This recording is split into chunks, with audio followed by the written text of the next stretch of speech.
Okay, rentesregning, det betyder opdeling i 100 dele, og det kan både skrives i brøk og kommatal. Hvis du skal have nogle hurtige procentstykker, så kan man for eksempel sige 10% af 200, så det er 10 divideret med 100 gange 200, det er lige med 20. Og hvor mange procent er 20 af 80? Det er 20 divideret med 80 gange 100, og det er så lige med 25%. 12% af 30, 12 divideret med 100 gange 30 lige med 3,6. Og så kan man så fortsætte. Rentesregning, det er et beløb, man får for at udskyde et fremskyndet forbrug. For eksempel, hvis Per han indsætter 100 kroner til 8% per år, hvor mange penge vil han så have efter 8 år? Så skal man bruge formlen KN lige med KO lige med KO gange parentes 1 plus R, og så opløftet N.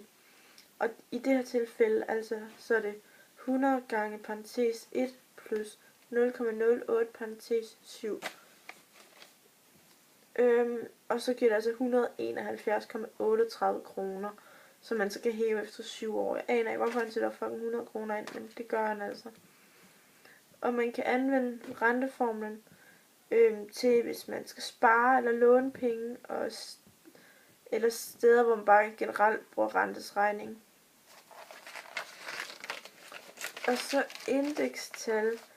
Det er en måde at beskrive, hvor mange procent antal det er vokset eller sunket i forhold til sidste år. Hvis man for eksempel har et skema her. Det her det er et skema over en skole, hvor det så her står elever, og her står år. Så siger man for eksempel, okay, helt random, så tager man et tal.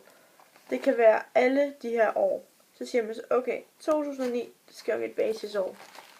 Så siger man så, i 2009, så var der 6.828 elever.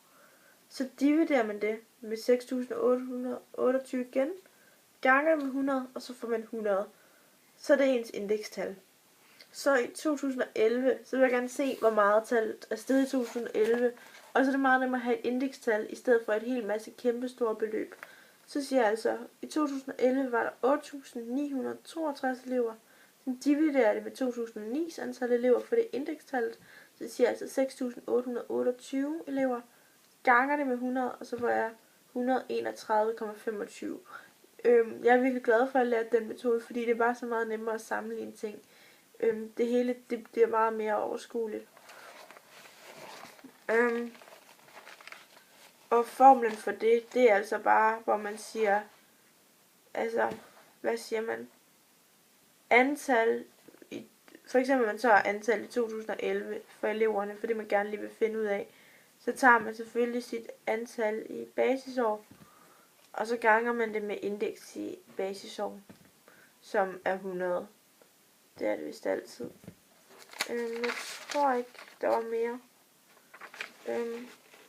Eller, det er meget nemmere. Den her formel, det er lidt nemmere at sige. Det er nemmere at sige værdi x divideret med værdi basistal gange 100. Jeg tror, det var det. Ja, jeg vil rigtig gerne have respons på den her video, fordi jeg er lidt i tvivl om, jeg har gjort det helt rigtigt.